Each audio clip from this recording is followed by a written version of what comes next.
So this talk is about OSS 7, which is an open source implementation of the DASH7 communication stack. And I'm just going to leave Glenn the floor. Okay. Thank you for the introduction. It's very nice being here. I was here a lot of times before, but comfortably sitting in the audience. Now it's new for me standing here. But anyway, I work at the IDLab research group of the University of Antwerp and IMEC. And our part of the group is doing low power communication and localization. And it is in this context that we got into contact with the DASH7 Alliance, where we are an active member in the alliance and also driving the open source stack, which is the topic of today. So the DASH7 spec is originating from ISO 18000-7, so hence the name, and that was purely focused on active RFID. In this new evolution of the spec, we try to make it more generic for IoT use cases. It's focused on sub-gigahertz bands, and it's using a star or tree topology, so we're not using meshing. Currently we're at version 1.1 of the spec, published about 1 year ago. So some key aspects, without going too deep into the specification itself, it's focused on low power communication and asynchronous communication, and there's a lot of functionality embedded in the stack, as we will see later. Also, basically in DASH7 everything is a file. This is configuration of the stack itself, but also sensor values are stored in a file. This is also the main application interface you would use from your application or from an external node. You would do familiar operations like read file or write file to manage the stack, in fact. This is done using ALP commands, which is just an efficient binary representation of these operations. What I have right here is an off-the-shelf dev kit from ST, which is running a DASH7 modem on it. It's connected with my laptop using USB, and on this serial connection we talk these ALP command sets. On the laptop we have a Python framework called PyD7a, and it basically does a translation to and from ALP. So I'll be doing a few demos somewhere between the presentation, so I'll be switching over a few times. Okay. If I can find it, yeah. So the Python framework also has a small user interface which we use to manage the modem. So now it's connected with this module here, and here, for instance, you can browse some system files which are defined there, and you can view here, for instance, this contains a UID, there's a firmware version file, there's an access profile which defines some channel bands and some data rate and stuff like that. So this is just a view on the file system which we now query using this ALP command. You can also execute a command like this. You can just say read file, and want to read file 0 and execute, and you would get the UID file here. I don't know if it's visible. No.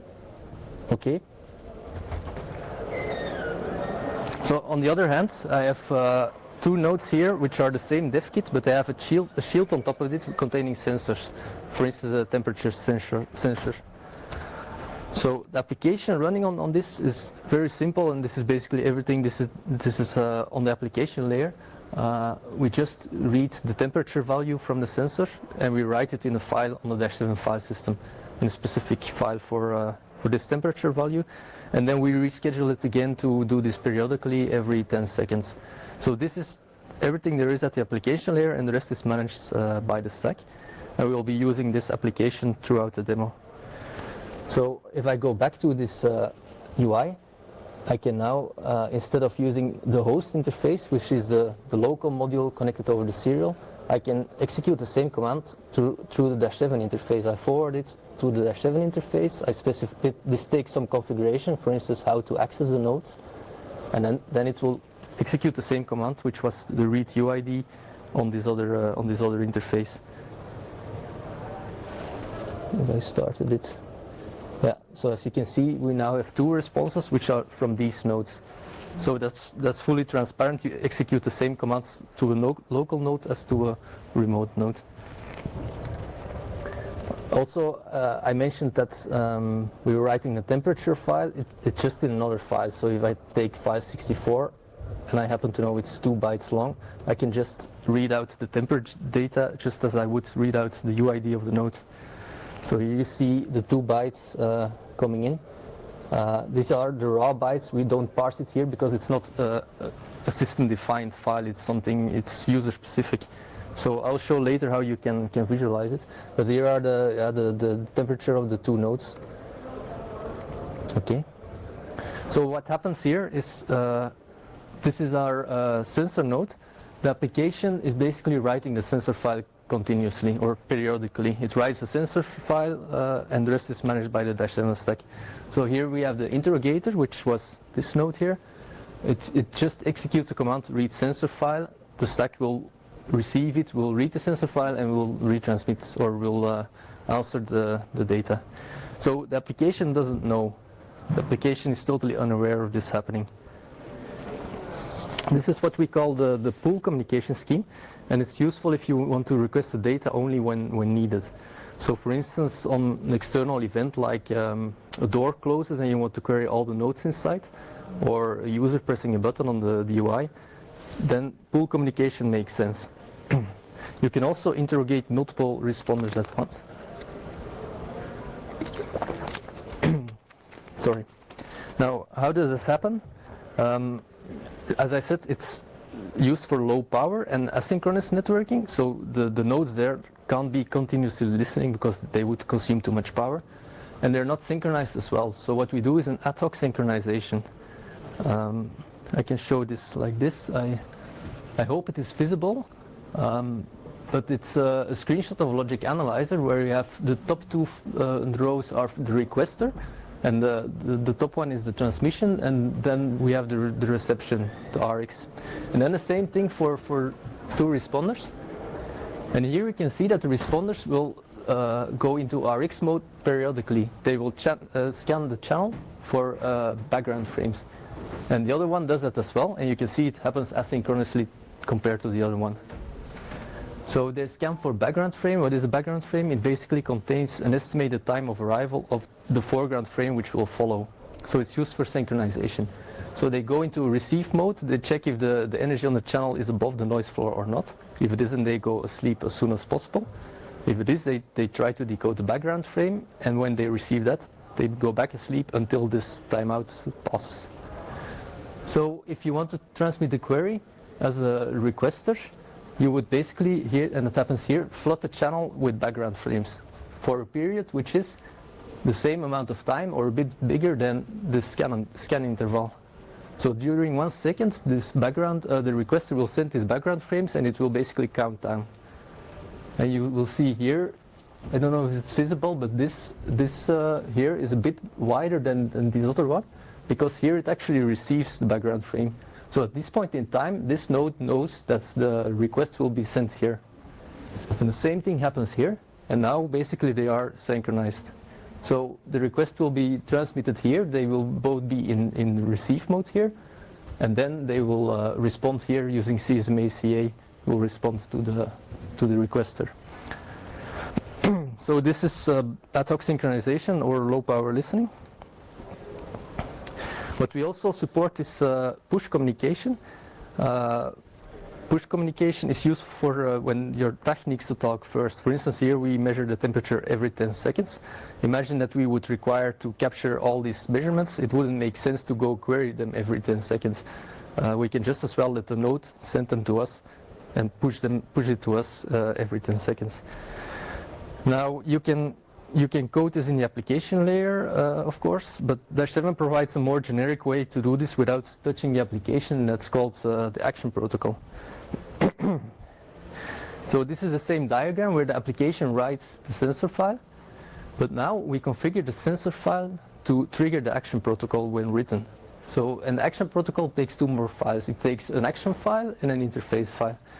And the action file is the action which will be executed. And the interface file specifies where the output of the action should go to.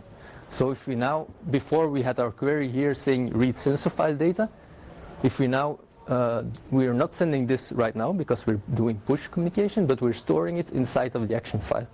So when the file is written, the stack will execute the read file command, so it will return 21 degrees, and it will be transmitted over the interface which is specified here, where you can say transmit on this channel using security or whatever, and it will transmit the file. So basically what we did is we removed this one, but we pre-registered it in a node, and it will be triggered because it's configured that way. So I can demo this. I will not be using the UI to configure this now, but I will be using the API. So I have some script which will do this. I will make it bigger. Okay, so I use this script which uses the Python API, and you can see it reconfigured 2 nodes. So I can also show this in a dashboard. This is a things board which we use for dashboarding. So now you can see data coming in from 2 more nodes. So it's 21 degrees depending on the node here, 21 or 23. Thingsboard is an open source platform we use for dashboarding and for managing our devices. So all our devices are here, and also a digital twin as mentioned before. But I'm not going into much details about this. Okay, now ALP has some more operations except from read and write. You can also do queries. For instance, you can do an arithmetic comparison between a value in a file and a value you provide. And you can chain ALP actions, and the result of this query operation will determine if further actions are being executed or not. So I'll give an example later, but you can use this for some smart addressing. Instead of addressing a node by ID, you would say I want all nodes of type A, or all nodes where the humidity is below this and the temperature is below that, for instance. We could also use this to extend our demo a bit further. So now we're transmitting the temperature every 10 seconds, but imagine that 23 degrees is considered normal, and we also only want an alarm when it's above 25 degrees, for instance. Then all these messages would be a waste of energy right now. So if we could just have this condition stored in the query like this, so we will prepend the query before the read action, and the read action will only be executed when the query yields true. So, okay, I'll show this now. I use the same script, that I can provide it with a parameter now. I'm going to check what the temperature is. So it's 23 degrees. So let's say 23.5. And it changes, again, it just changes the configuration over the air of the files. The application isn't aware, but you see no new data is coming in right now. Now, of course, to prove that it will, I need to increase the temperature, which I hope it does now. Yeah, here you go. Okay, it's even off scale. So back to the presentation. So yeah, what we did was we just modified this file, and again the application wasn't aware that we're doing it, and still we modified the behavior of our network. Okay. So to recap, we have 2 main communication schemes where you push when you have periodic data or sensor trigger data, and pull if you want to trigger or want to query on some external event, basically. In practice, you would use a combination of both. You would enable pull to configure the node, and you would push most data which is triggered by the sensor. There are also some other options which I didn't mention a lot, or which I didn't go into detail. But for instance, you can have dormant sessions for non-urgent downlink, or you could have configure your gateway to do scanner channeling very fast on a few channels, and then your node would pick a random channel and would do a very small advertising frame to lock your gateway, which would give you some frequency agility and increased throughput, for instance. So I only mentioned a very small part of the stack, but here you can see per layer a few concepts which are there. So for instance, you have quality of service, power auto-scaling, one-up routing, network layers, AES encryption. We have 3 different data rates at 3 different bands, so gigahertz bands. There's also LoRa in gray. Why is it in gray? It isn't part of the spec by itself. So, but we use it just to test the LoRa if we need it, and it doesn't change anything above the spec. So I talked a lot in general about DASH7. OSS DASH7 is basically the open source implementation of this. So the goal is to be a reference implementation for the spec, and we want to generate interest in the spec and have people testing it and contributing. It's hosted on GitHub. It's a Apache license tool, so it's very useful for commercial products as well. And without going too much into detail, the architecture is a bit like this, where you have a hardware abstraction layer, which has some APIs, and you have different drivers for MCU peripherals and for radios. And they're glued together basically by something called a platform, where you can specify a combination of drivers, and you specify the wiring on the physical board. So the platform is more or less your physical board. And they have a framework component which contains logging and scheduling, for instance. And then the modules contains the network stack. So we have the DASH7 stack there. We also recently added the LoRaWAN stack to test with multimodality. And then in terms of hardware, we focus now mainly on the Murata module, which is also the module which is used here. So it's an STM32L0 microcontroller using a Semtech chip on one module, which is very easy to integrate. You need a minimal amount of external components, and you just put it on the board. Especially if you have an existing board where your application is running on one microcontroller, you can add this Murata module and use it as a DASH7 modem. And then it's very easy to integrate, since your application does not interfere with the stack timings and vice versa. And also it could make it easier to do certification, because your modem can be certified separately. So that was the firmware part. We also have some related tools. The PyD7A framework I already mentioned, so parser and generator for ALP frames. But it also contains a modem API, which is used to interact with the modem. There's some examples and tools and a basic web UI. And then we also have the ThingsBoard gateway, which was used for injecting the data in ThingsBoard. So that also uses PyD7A to talk with the modem, but on the other hand implements the MQTT API of ThingsBoard, and it allows you to transmit your telemetry data and to manage your devices. Also, for the ThingsBoard gateway, you can provide very simple plugins to parse your sensor data, which is why here we show the temperature data and not the 2 bytes you saw before.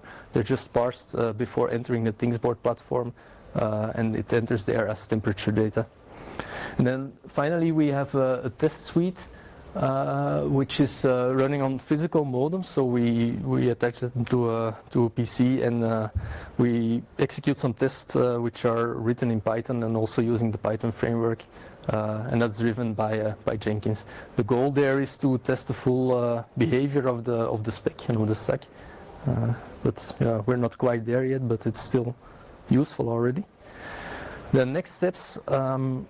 We're not feature complete yet to the current version of the spec. We're working on it, but we're now at the point where a lot of pieces of the puzzles are actually available, and you could do a lot of things with the current implementation already. But still, we need to progress this further. In the meantime, we're also discussing version 1.2 of the specification, so this needs to be implemented as well, of course. Then what we want to provide next also is to make it easier to interface from an application microcontroller with the modem. So we want to provide a C modem library, and also enable over-the-air updates, which is one big advantage of DASH7, that you have a low latency downlink to do this actually. Then finally, we want to enable porting to other operating systems. So OSS 7 was there for historical reasons, but we're not very interested in developing the operating system by ourselves. So maintaining the scheduler or the hardware abstraction layer is not our goal. So ideally we want to port this to another operating system. And we're looking into that. We did some first steps with Riot.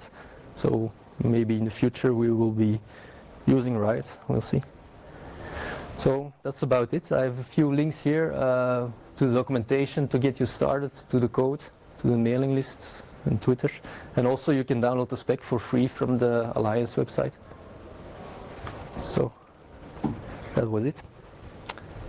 Questions? Yeah. You mentioned the star topology. The mesh topology is not possible, or? It's not specified. So it's not that it's not possible, but it's not the way how to do routing, for instance, it's not specified in the spec. So what we do is indeed star or tree, so using one hop at most is handled in the specification. But if you want to do more complex routing or meshing, then it will need to be handled by an upper layer. So it's not something we support for now. Also because due to the fact that we're using sub-gigahertz, you can cover quite a lot of range with only one hop. So meshing is not that necessary anymore. And yeah, it would require more synchronization, of course. So. The files you were writing to reconfigure the device, are you storing them permanently on the device, or is this just in RAM, or how? Yeah, that. Can you also repeat my question for the video recording? Okay, so the question was if the files we were writing, where are they stored? Are they stored in RAM or are they stored more permanently? The answer is right now they're stored in RAM, but they should be stored in a more permanent setting. Depending on the file, you could configure, you have a transient file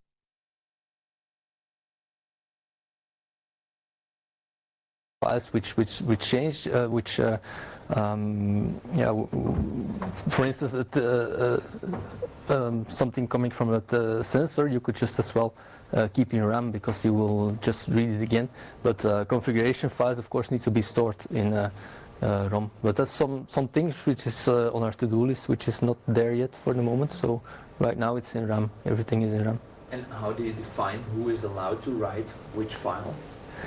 There's the concept of a remote node is always a guest by default, and you have access permissions of a guest, user, and root. So remote user is a guest.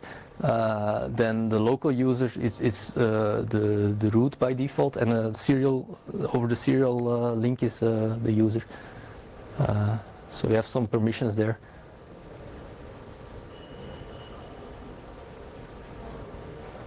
All right. More questions or not? Okay, that's it. Okay. Thank you, Glenn. Thank you.